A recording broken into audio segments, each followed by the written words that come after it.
የምሰራበት ቤት ሙስሊም ናቸው፣ ግን ብዙ ጊዜ ልደት ያከብራሉ። እኔም ኬክ ሲሰጡኝ እበላለሁ። ለልደቱ የመጣውን ይሄን መብላቴ ወንጀል ነውን? ሰለፊ ወይም መንሀጀ ሰለፍ ማለት ምን ማለት ነው? በሰፊው ቢያብራሩልኝ የሚል ጥያቄ ነው። ዙህር ስሰግድ ሱና ብቻ 8 ረክዓ ሁለት ያደረኩኝ እሰግዳለሁ። ከዛ በፊት 6 እሰግድ ነበረ።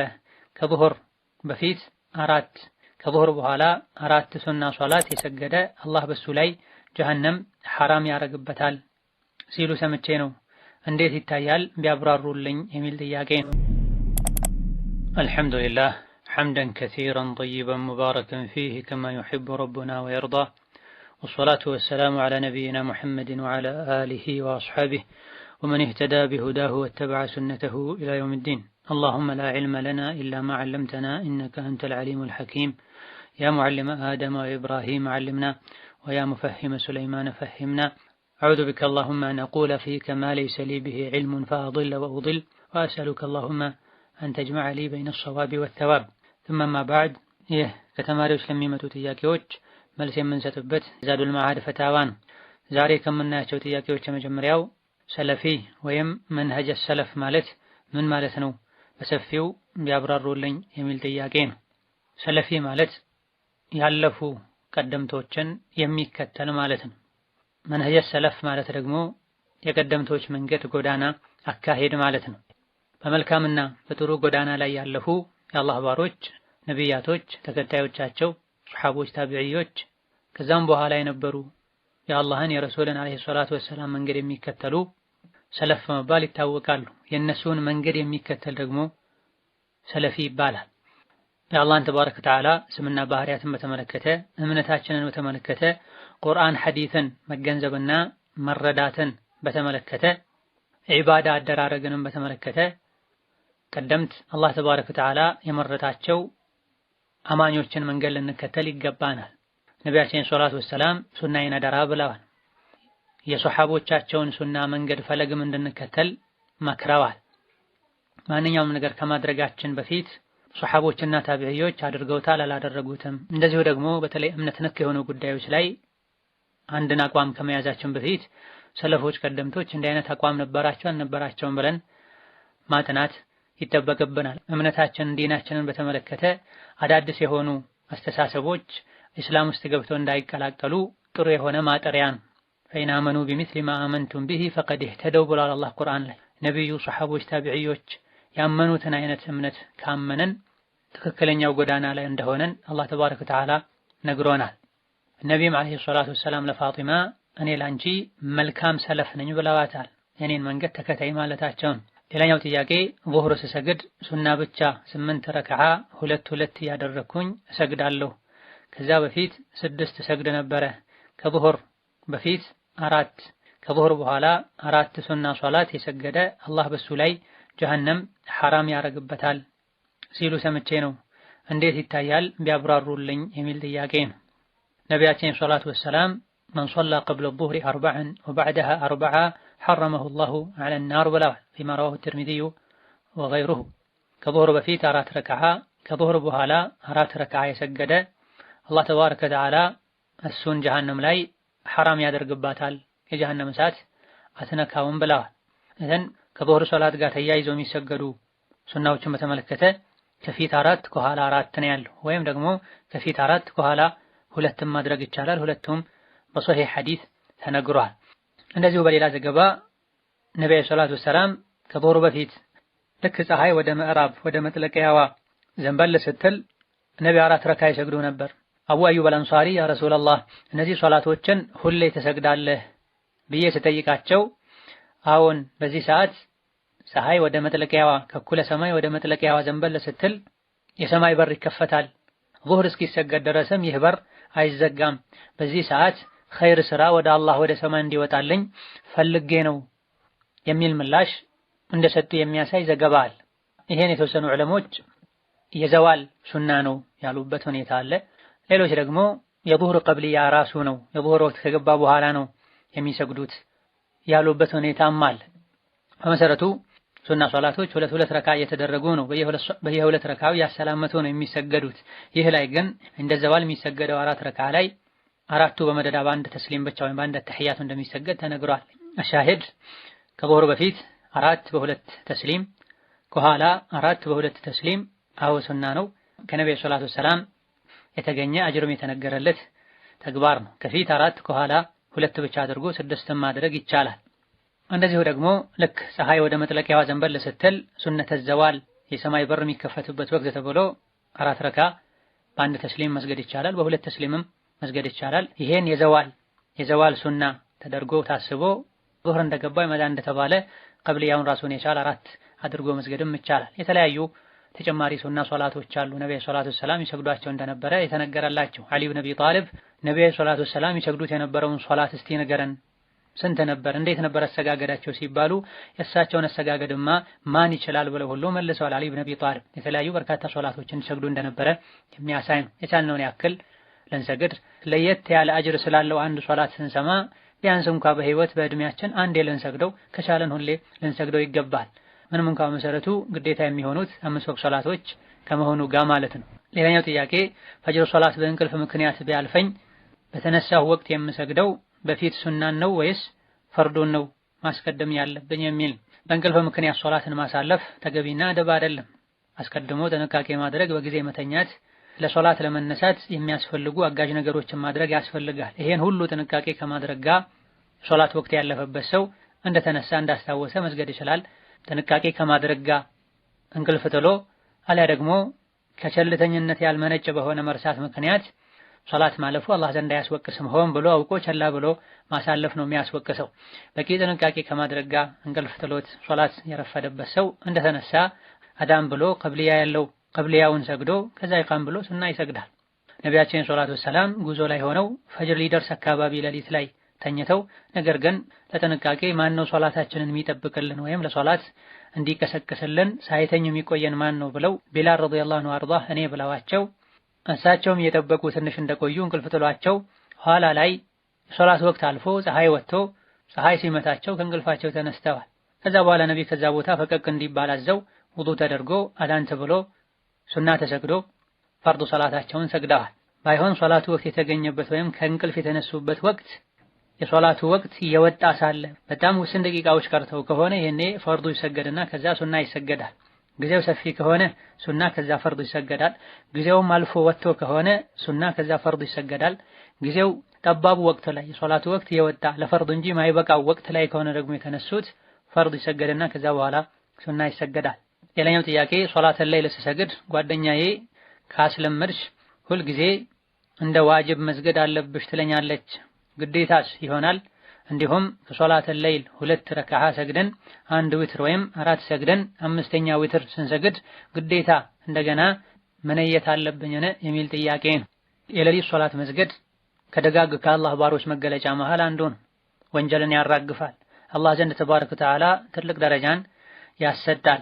ከኢሻ ጀምሮ እስከ ሱብሒ ባለው ሁሉም የቻለውን ያክል 2 ረካ አድርጎ መጨረሻ ላይ 1 ወይም 3 ረካ ዊትር በመጨመር የሌሊት ሶላትን ሱና ተግባራዊ ማድረግ ተገቢ ነው። ነቢያችን ሰለላሁ ዐለይሂ ወሰለም አንድን መልካም ስራ ከጀመሩት ያጸኑት ነበር፣ በቋሚነት ያደርጉት ነበር ተብሏል። ነቢዩ ዐለይሂ ሰላቱ ወሰላም ላ ተኩን ሚስለ ፉላን እንደ ገሌ አትሁን፣ ሌሊት ሰግድ ነበር ተወው ብለዋል። ሌሊት ሶላትን ጀምሮ መተው የተወገዘ ነው። እስቲቃማ ጽናት ሊኖረን ይገባል። ሆኖም ጀምሬ ተዋለው በሚል ስጋት ኸይርን መጀመር መተውም ተገቢ አይደለም። እስከ መጨረሻ በአላህ ፈቃድ ሰግዳለሁ ብለን መጀመር፣ ከአቅም በላይ የሆነ ነገር ከገጠመን ብናቆም ችግር የለውም፣ ንያችን ለመቀጠል ከሆነ ማለት ነው። መስገድ እየፈለገን ከአቅም በላይ ሆኖ ህመም፣ የሥራ መብዛት መሰል ነገሮች አጋጥመውን ከሆነ የጀመርነውን ያቆምነው አጅሩን እናገኛለን። ሲሻለን ችግሩ ሲከረፍ ተመልሼ እሰግዳለሁ እስካለን ድረስ ማለት ነው። ስለዚህ ሌሊትን ከጀመሩ በኋላ ማቋረጥ ተገቢ ስላልሆነ አልጀምርም አይባልም። ከአላህ ኸይርን ጠብቀን መጀመር ነው። እንደዚሁ ደግሞ ከጀመርሽ ዋጅብ ይሆንብሻል የሚለው አነጋገር ትክክል አይደለም። የሌሊት ሶላት ዋጅብና ግዴታ የሚሆነው ነቢ መሐመድ ሰለላሁ ዐለይሂ ወሰለም ብቻ ላይ ነው። ከነቢ ውጪ ላይ የተኛውም ሰው ላይ የሌሊት ሶላት ግዴታ አይደለም። ዕሙመን ሌሊትን ሶላት ከጀመሩት በኋላ ዋጅብ ይሆናል አይባልም። ያለ ምክንያት ጀምሮ ማቋረጡ ስህተት ነው፣ ተገቢ አይደለም። ልንጀምር ይገባናል። መጀመሩ አንገብጋቢ እንደሆነ ሁሉ ደግሞ ጸንቶ መቀጠልም አንገብጋቢ ነው። አላህን አግዘን ያለን ልንቀጥል ይገባል። ከጀመሩ በኋላ በበቂ ምክንያት ማቋረጥ ችግር የለውም። ለመመለስ መነየትና ችግሩ እንደተቀረፈ መልሶ ያስጀመሩትን ሶላት ሌሎችን ዒባዳዎችን ማስቀጠል። ሌላኛው ጥያቄ 9000 ሪያል ሰው ላይ ነበረኝ ሳይመልሱልኝ ዘካ ወጀበበት። ዘካስ የማወጣለት ስንት ነው? ዘካውንስ በሽተኛ ወንድም አለኝ ሰርቶ የማይበላ እናትና አባቶቹ ላይ ነው ያለው። ስራ ሰርቶ መግባት አይችልም። ለሱ መስጠት ይቻላል ወይስ እንዴት እንደማደርግ ያብራሩልኝ የሚል ጥያቄ ነው። ብሩን የወሰዱ ሰዎች በተጠየቁ ጊዜ በር መመለስ የሚችሉ ሰዎች ከሆኑ ባይመለስም በየዓመቱ ዘካውን ማውጣት ግዴታ ይሆንበታል። ባለ ብሩ ባለ ገንዘቡ። ገንዘቡን የወሰዱ ሰዎች መልሱ የተባሉ ማይመልሱ መቼ እንደሚመልሱም የማይታወቅ ከሆነ እነሱ ጋር ምንም ያክል ጊዜ ቢቆይ ባለ ገንዘቡ ሲቀበል ብቻ የአንድ ዓመት ዘካ ያወጣበታል። የ9000 ሪያል የአንድ ዓመት ዘካው 225 ሪያል። ታማሚ ለሆነና ጠዋሪ ለሌለው ወንድም መስጠት ይቻላል። በላጩ ግን አቅም ካለ ከዘካ ሳይሆን ከዋናው ብር መስጠት ነው። ከዋናው ብር መስጠት ካልቻሉ አሊያ ደግሞ ከዋናው ብር የሰጡት ካልበቃው እንደ ተጨማሪ ቢሰጥ ምንም ችግር የለውም። ሌላኛው ጥያቄ ከጠለብ ጠፍቼ ሳይሆን ሰውየው በጣም ስለሚያስቸግረኝ ኮንትራቴን ጨርሼ ስለነበረና ሰውየውም ወደ ሀገርሽ ስትሄጂ የማደርግሽን እኔ ያውቃለሁ እያለ ይዝትብኝ ስለነበረ ሐጅ ማድረግ እፈልጋለሁ ብዬ እነሱን ዋሽቼ ወጣሁኝ። ይህ እንዴት ይታያል? ምንስ ማድረግ ነው ያለብኝ ያብራሩልኝ የሚል ጥያቄ። በመሰረቱ ሴት ልጅ ያለ መሕረም ያለ ጠባቂና ረዳት ለብቻዋ ሰው ሀገር መሄድ ሩቅ መንገድ መሄድ የለባትም። ከሀገር ውስጥ እንኳ ቢሆን መንገድ በተለምዶ መንገድ ጉዞ የሚባለን ርቀት መሄድ የለባትም። በአላህና በመጨረሻው ቀን የምታምን ሴት ያለ መሕረም አትሳፈር ብለዋል ነብዩ ሰለላሁ ዐለይሂ ወሰለም። የሁለት ቀን ጉዞ፣ የአንድ ቀን ከሌሊት ጉዞ፣ የሶስት ቀን ጉዞ የሚል ዘገባም አለ። በጥቅሉ በተለምዶ ጉዞ የሚባለን ርቀት ያለ መሕረም አትሄድ ብለዋል። ያለ መሕረም አትሄድ የተባለው እዚህ ጥያቄው ላይ ከተከሰተው አይነት ችግር አንፃር ጥቃት ይደርስባታል።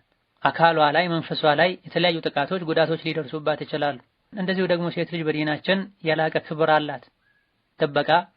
ጠባቂ ያስፈልጋታል። ጠባቂ ያስፈልጋታል ሲባል ዕቃ ናት ወይ ሕፃን ናት ወይ የሚሉ አሉ። የተከበረች ስለሆነች ነው። የተከበረ ነገር እንደሚጠበቀው የአዱንያ ሰዎች ባለስልጣኖቻቸውን ንጉሶቻቸውን እንደሚጠብቁት ሴት ልጅ በእስላም በዚህ ደረጃ የተከበረች ናት። አባቷ፣ ልጇ፣ ባሏ፣ አጎቷ፣ ወንድሞቿ እሷን የመጠበቅ ለሷ የመከላከል ኃላፊነት አለባቸው። በመሰረቱ ቤት ቁጭ ብላ ነው ሁሉ ነገር ሊደረግላት የሚገባ። መውጣቱ አስፈላጊ ሲሆን ደግሞ አብሯት አጃቢ ያስፈልጋታል ከሷ ጋር የሚንቀሳቀስ። የእስላም መሰረት የሆነው ሐጅ እንኳ አብሯት ሐጅ የሚያደርግ ሰው ከሌለ በጊዜው ማድረጉ፣ መሕረም ከሌላት በጊዜው ማድረጉ ዋጅብ አይሆንባትም። ስለዚህ ሴት ልጅ በቤቷ ልትገደብ ሸርጡ ሳይሟላ ሀገር ውስጥም ይሁን ከሀገር ውጪ ጉዞ ማድረግን ልትተው ይገባታል። ይሄን ህግ መጣስ ዲንም ላይ ድክመትን ያስከትላል፣ ራስንም ለአደጋ ማጋለጥ ይሆናል። ሐዲቱ ግልጽ ነው። በአላህና በመጨረሻው ቀን የምታምን ሴት ያለ መሕረም አትጓዝ ብላ። ያለ መሕረም መጓዙ የኢማን ድክመት ምልክት ነው፣ የኢማን ክፍተት ምልክት ነው። በአላህ በአኼራ የምታምን ሴት ኢማኗ ሙሉ የሆነ ሴት ይሄን አታደርግም ማለት ነው። ሻሂድ የሆነ ሆኖ የወጡ የሄዱ ባሉበት ሁሉ ራሳቸውን ሊጠብቁ፣ አደብ የሌለው ወንድ ካለበት ስፍራ ሊርቁ፣ ሒጃባቸውን ሊጠብቁ፣ ከወንድ ጋር መጫወትን መሳቅን ሊጠነቀቁ፣ ቤተሰብ በሌለበት ጊዜ ከወንድ ጋር ለብቻቸው አንድ ግቢ አንድ ክፍል መቀመጥን አንድ ቤት ውስጥ ከመቀመጥ ሊርቁና ሊጠነቀቁ ይገባቸዋል። ጥያቄውን በተመለከተ ኮንትራት ካለቀ በራሷ ፈቃድ እንጂ እዛ ቤት የመቀመጥ ግዴታ የለባትም። ይህ እንዳለ ሆኖ ለህይወቷ የምትፈራበት ሁኔታ ካለ ከዛ ወጥታ የባሰ ሌላ ችግር ውስጥ የማትገባ ከሆነ በትክክል ሰውየው ያለውን የሚያደርግ ከሆነ ወይም ሊያደርግ እንደሚችል የምታውቅባቸው ምልክቶች ካሉ ከአደጋ መሸሿ አያስጠይቃትም፣ ችግር የለው። ነገር ግን ሄዳ የባሰ ችግር ውስጥ እንዳትገባ ባለችበት ሀገር ላይ ያሉ የሀገሯ ተወካዮችን ልታናግር፣ ወደ ሀገሯ ለመመለስ ጥረት ልታደርግ ነው የሚገባው።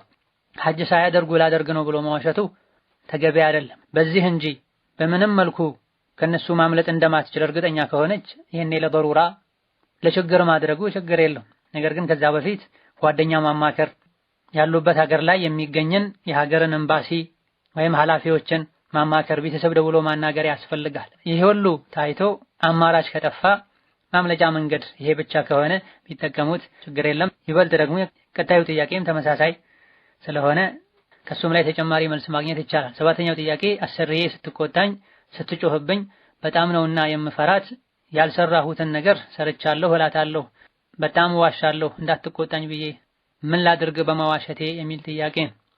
ውሸት በዲናችን ከተከለከሉ ከባባድ ወንጀሎች መሃል አንዱ ነው። ሐራም ነው፣ ከከባይረ ዝኑብ የሚመደብ ነው። በመሆኑም ከውሸት መራቅ የውሸት ሰበብ ሊሆኑ ከሚችሉ ነገሮችም ጭምር መራቅ ያስፈልጋል። ዲናችን አንድን ነገር ሲከለክል ወደዚህ ወደ ተከለከለው ነገር የሚወስዱ ነገሮችም ጭምር አብሮ ነው የሚከለክለው። ዝሙትን አትቅረቡ ብሏል። ለዝሙት መዳረሻ ሰበብ ይሆናሉ የሚባሉ መነካካትን፣ ከአጅነቢ ጋር መነካካትን፣ መተያየትን፣ ተነጥሎ ተገልሎ መቀመጥን፣ መሳሳቅን፣ ሴት ልጅ ሽቶ ተቀብታ መሄድን፣ ድምጿን ያለሳለሰች ወንድ ልጅ ማናገርን፣ እነዚህም በሙሉ ሸሪዓችን ሐራም አድርጓል፣ ከልክሏል። እነዚህ የተከለከሉት ወደ ዝሙት ስለሚወስዱ ነው። ወከዛሊክ ውሸት ከተከለከለ ወደ ውሸት የሚወስዱ ነገሮች በሙሉም የተከለከሉ ናቸውና በሩን ልንዘጋጋ ይገባናል። አላህ በተከበረው ቃሉ እናንተ አማኞች አላህን ፍሩ ከእውነተኞች ሁኑ ብሏል። ውሸት የሙናፊቆች መገለጫ እንደሆነ ተነግሯል። ውሸት የአላህን እርግማን እንደሚያስከትልም ከቁርአን መረዳት እንችላለን። ثم نبتهل فنجعل لعنة الله على الكاذبين ከሚለው ከሌሎችም። ሆኖም ከውሸት መራቅ የውሸትን በሮችን መዘጋጋት ያስፈልጋል።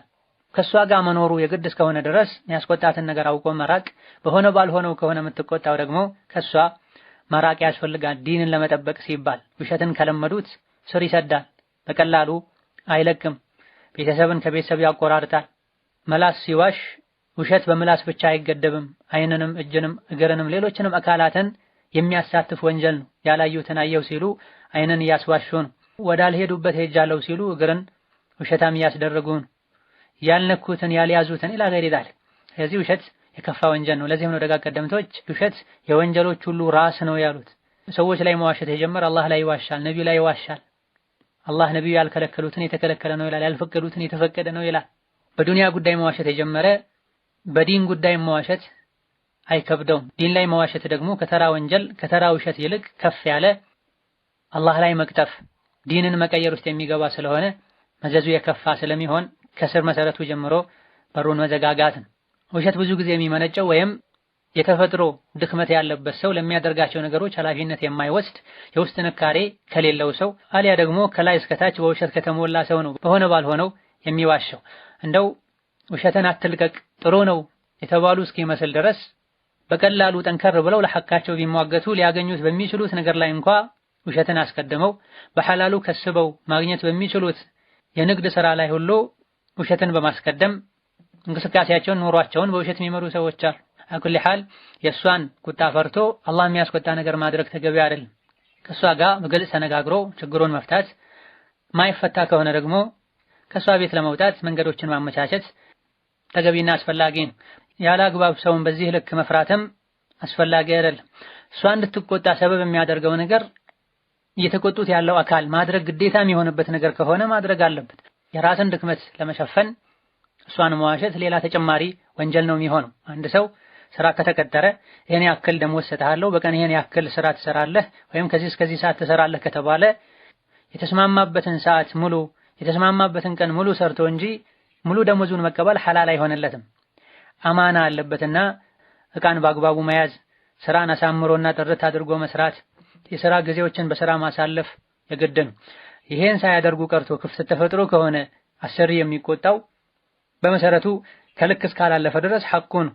ስለዚህ ችግሩን ለማስተካከል መሞከር፣ ማስተካከል ከሆነ የተፈጥሮ ችግር ከሆነ ቤቱን ጥሎ መውጣት፣ ላለፈው ተውበትና እስትግፋር ማድረግ ነው።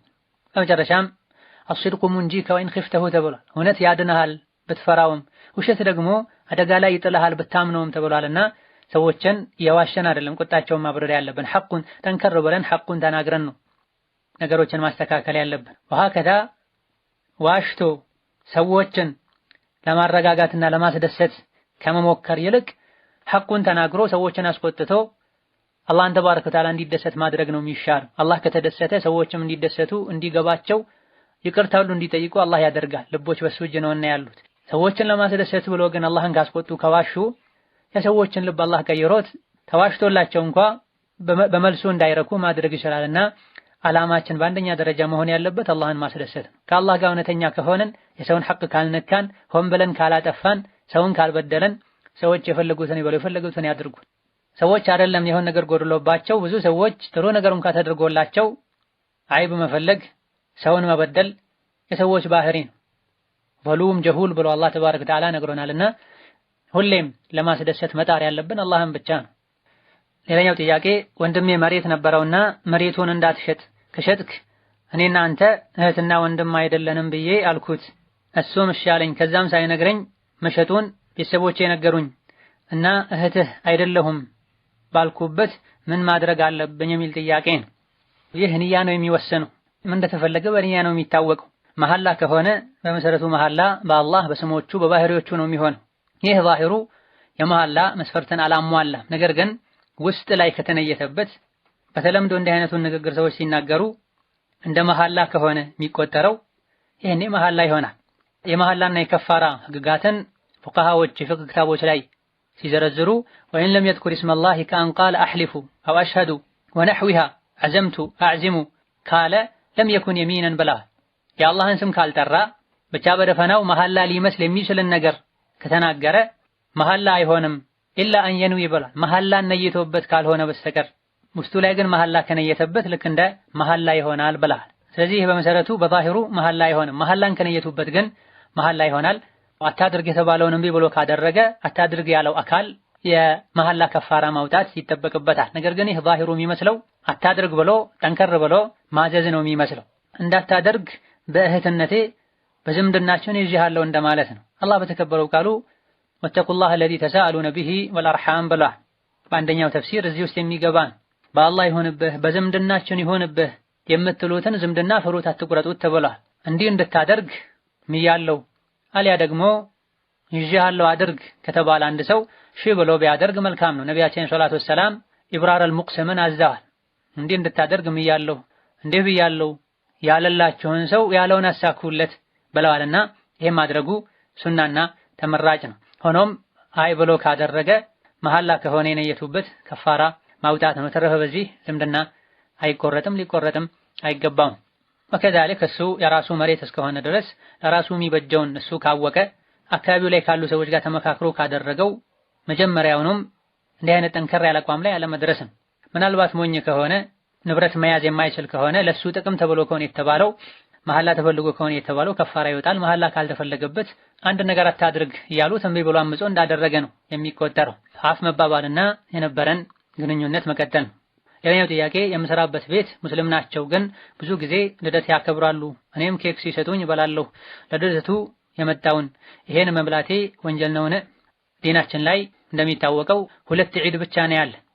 ዒድ ብሎ ማለት በየጊዜው የሚደጋገም የሚከበር ነገር ማለት ነው። ቀንም ሊሆን ይችላል፣ ቦታም ሊሆን ይችላል። በየጊዜው የሆነ ቦታ ላይ ሄዶ የሆነ ነገር ማድረግ ያን ቦታ ማክበር ነው። አንድ ቦታ ላይ ተሰብስቦ የሆነ ነገር ማድረግ ያን ቦታ ማክበር ነው። እንደዚሁ ደግሞ አንድን ቀን ጠብቆ በዛ ቀን የሆነ ነገር ማድረግም ቀኑን ማክበር ነው። ይሄ ዒድ ነው። ስለዚህ ዒድ ማለት በየጊዜው የሚደጋገም ሰዎች ራሱን ለማክበር ብለው የሚያደርጉት ነገር ማለት ነው። ዲናችን ላይ ዒድ የተገደበ ነው። ሁለት ዒድ ብቻ ነው ያለን፣ ሶስተኛ የለውም። ካለም ጁሙዓ ነው ሳምንታዊ ዒድ የሚባል። ቋሚ ዓመታዊ ዒዶች ዒደል ፍጥርና ዒደል አድሓ ናቸው። ከዚህ ውጭ ያሉ ዒድ ዓመት በዓል ተብለው የሚከበሩ ነገሮች በሙሉ ቢድዓ ናቸው።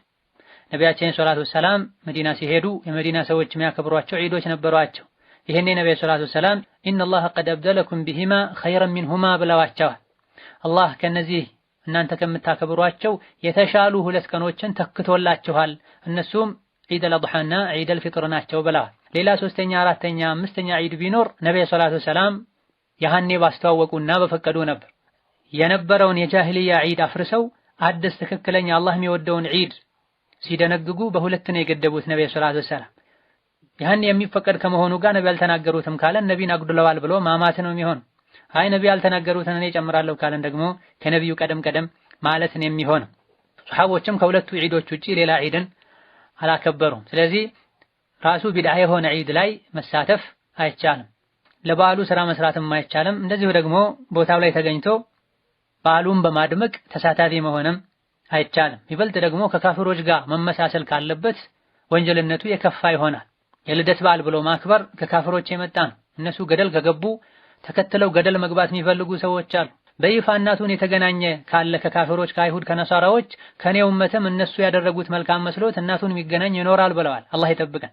ሆኖም በእንዲህ አይነቱ አጋጣሚ የሚሰራውን መብላት አይቻልም። እነሱን ማገዝ ማበረታታት ድርጊቱን ማጽደቅ ነው የሚሆነው። ነቢያችን ሰለላሁ ዐለይሂ ወሰለም ከእናንተ ውስጥ መጥፎን ነገር ያየ በእጁ ያስወግድ፣ ያልቻለ በምላሱ ይናገር፣ ያልቻለ በልቡ ይጥላ ብለዋል። የልደት በዓል የሚባል ነገር የለም በእስላም። ለምን ይሄን ታደርጋላችሁ ብሎ መናገር። ካልሆነ በእጅ ለነሱ ስራ ከመስራት መታቀብ፣ የሰሩትን ከመብላት መታቀብ። ካልሆነ በልብ ጠልቶ ዞር ማለትና ይሄ ትክክል እንዳልሆነ ማመን ነው። በተለይ ለእንዲህ አይነቱ የባል አጋጣሚ ተብለው የሚሰሩ ለየት ያሉ ምግቦች ከሆነ ክልክልነቱ የጠበቀ ይሆናል። ሌላ ጊዜ በተለምዶ የሚሰሩ አይነት ምግቦች ከሆነ ቢበላ ችግር የለውም ያሉ ዑለሞች አሉ። ነገር ግን ሌላ ጊዜ ማይሰራ ለዛ በዓል ብቻ ተብሎ ከሆነ የተሰራው ክልክልነቱ የጎላና የጠበቀ ይሆናል።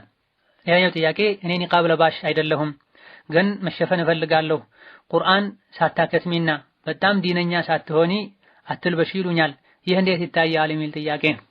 የዚህ ምላሹ የቁርአን አንቀጽ ነው። ወአዕሪድ ዐኒል ጃሂሊን የሚል ጃሂሎችን ጀርባ ስጣቸው፣ ቸላ በላቸው። ጃሂል የሚናገረውን አያውቅም። ሒጃብ ለማድረግ ቁርአን መቅራትን፣ ዲን ላይ ጠንካራ መሆንን፣ ክታብ የቀሩ መሆንን ሸርጥ ያደረገው ማን? እኛ የምናውቀው ዑለሞች ያስቀመጡት የሒጃብ መስፈርት ጨርቁ ሰፊ መሆን፣ ጨርቁ ወፍራም መሆን፣ ከወንድ ማይመሳሰል መሆን፣ ራሱ ጌጥ ያልሆነ መሆን እንዳለበትና መሰል የሆኑ 8-9 መስፈርቶች ናቸው ዑለሞች ያስቀመጡት። ዲናችንን ከቁርአን ከሐዲስ ቁርአን ሐዲስን በጥልቀት ከመረመሩ አላህን በመፍራት የነቢዩን ሱና በመከተል ከሚታወቁ ዑለሞች እንድንወስድ ነው የታዘዝ ነው። ዲን አማና ነው።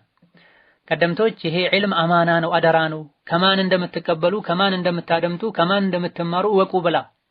ስለ ሕክምና አውራ ቢባሉ አፋቸው ይተሳሰራል። ስለ ፖለቲካ አውራ ቢባሉም እንደዚሁ ምንም እንኳ ዛሬ ማንም የሚጫወትበት ቢሆን። ስለ ቢዝነስ አውሩ ቢባሉ፣ ስለ ሌሎችም ዓለማዊ ጉዳዮችን ካውሩ ቢባሉ እኔ አላቅም አልተማርኩም ይላል።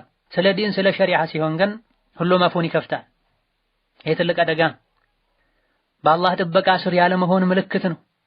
አላህን የሚፈራ አላህን የሚያከብር የአላህን ዲን የረሱልን ዲን መጫወቻ አያደርግም። ሱሐቦቹን ከአረብኛ ከማወቃቸው ጋር ከነቢ ጋር ከመኖራቸው ጋር ስለ አንዳንድ የቁርአን አንቀጾች ተጠያይቀው የተኛው ሰማይ ነው ጣሪያም የሆነኝ የተኛው ምድር ነው ወለል ሆኖ ሊሸከም የሚችለው የት ነው ልኖር የምችለው ከአላህ ቁርአን ላይ ያለ እውቀት ከተናገርኩኝ ብለዋል። በቋንቋቸው ሊያውቁት በሚችሉት ነገር ላይ ማለት ነው። ስለዚህ የአላህ ባሮች ሆይ አላህን እንፈራ ይገባናል። ያለ እውቀት አንናገር። ከከባድ ወንጀሎች አንዱ ሸሪዓ ላይ ያለ እውቀት መናገር። በል አንዳንድ ዑለሞች ከሽርክም በላይ ነው ብለዋል። ያለ እውቀት ሐላል ሐራም ማለትን አላህ ሐራም ያረገብን ነገሮችን ይዘረዘር አላህ ተባረከ ወተዓላ ከቀላሉ ወደ ከባዱ በቅደም ተከተል አስቀምጦ ወአን ቱሽሪኩ ቢላሂ ማ ለም ዩነዝል ቢሂ ዐለይኩም ሱልጣና ወአን ተቁሉ ዐለላሂ ማ ላ ተዕለሙን ብሏል። በአላህ ማሻረክን ነው አላህ ሐራም ያረገባችሁ። የማታውቁትን ነገር አላህ ላይ ዲኑ ላይ መናገርን ነው አላህ ሐራም ያረገባችሁ ብሏል። ያለ እውቀት መናገር ሐላል ሐራም ማለት ዋጅብ ነው ዋጅብ አይደለም ማለት ከሽርክ ሁሉ የበለጠ ወንጀል እንደሆነ የሚያሳይ ነው። ምክንያቱም ለሽርክም ሰበብ ስለሚሆን ለኩፍርም ለቢድዓም ወንጀልን ለመስራት ዋጅብን ለመተው ሰበብ ስለሚሆን የዒሳ ዲን የተበላሸው በጃሂሎች ምክንያት ነው። ዛሬም የነቢዩን ዲን በተለያየ መልኩ እንዲበላሽ ሰበብ የሚሆኑ ያለ እውቀታቸው ያለ አቅማቸው ሰዎች የሰቀሏቸው ፋቲሐን እንኳን ሳይሰባብሩ መቅራት የማይችሉ የሆኑ ከነሱ የባሱ ጃሂሎች ኡስታዝ ስላሏቸው ታውቃለች ያውቃል ስላሏቸው አቀላጥፈው መናገር ስለቻሉ ብቻ ጠመሙ ያጠሟል። ተሳስተው ራሳቸውን ሲመከሩ ሌሎች ኡስታዝ ያሉ ሌላ ቦታ ስለሰጧቸው ምክር ማይቀበሏል። መስጠት እንጂ ሌሎችን መምከር እንጂ ምክርን መቀበል ማይችሉበት ሁሉ ደረጃ ላይ አደርሷቸዋል። ስለዚህ በመሰላቸው መጣላቸው የተናገሩ ሐራም ያልሆነውን ሐራም ዋጅብ የሆነውን ዋጅብ አይደለም ያሉ የአላህ ዲን ላይ ሚዘባርቁና እንደመሰላቸው ይናገራሉና ልንጠነቀቅ ይገባናል። በተለይ ባለንበት የሶሻል ሚዲያ ዘመን ላይ ማንኛውም ሰው ግሩፕ ከፍቶ ከዙሪያው ያሉ ሰዎችን ካስገባ እነዚያ ሌሎችን የጠሩ አንድን ክታብ በወጉ ያልቀራ አንድ ጁዝእን ሳይሰባብር መቅራት ማይችለን ሰው እንደ ትልቅ ዓለም አድርገው ፈትዋ እየጠየቋት እኔ እንደሚመስለኝ ያሉ ዲናቸውን ያበላሻሉ። ትክክለኛውን ዕውቀት የሚያገኙበትን መንገድ ይዘጉባቸዋል። ይሄ ትልቅ የሆነ ፈተና ነው። ለአድራጊውም ለመሪውም ለሚመሩትም ትልቅ ፈተና ነውና ልንነቃ ከማጥመም አላህ እንዲጠብቀን ዱዓ ልናደርግ ይገባናል። ለሻሂድ ሒጃብ ራሱን የቻለ ግዴታ ነው። የሒጃብን ግዴታ ለመወጣት ቁርአን ማክተም ኪታብ መቅራት ሸርጥ ነው ያለ አንድም ዓለም የለም። ጃሂል ነው ያለው ጃሂል ማይለው ነገር የለምና ጃሂሎችን ጀርባ ስጧቸው፣ አይታችሁ እንዳላያችሁ ለፏቸው ነውና የተባልነው። የጃሂል ወሬ ወደኛ ሲመጣ ጆሮአችንን ልንሸፍን ይገባናል። አላህ ግዴታ ያደረገብሽን የምትወጂውን ሒጃብ ኒቃብ አድርጊ፣ ጎን ለጎን ደግሞ ቁርአን ቅሪ፣ የሸሪዓ እውቀትን ተማሪ። አላህ ተባረከ ወተዓላ ሁላችንም ጠቃሚ እውቀት ከመልካም ስራ ጋር ያደለን፣ ከፊትና ይጠብቀን፣ የማያውቁትን ከመናገር ጠሞ ከማጥመም አላህ ይጠብቀን። ሰላም አለይኩም ወራህመቱላሂ ወበረካቱ።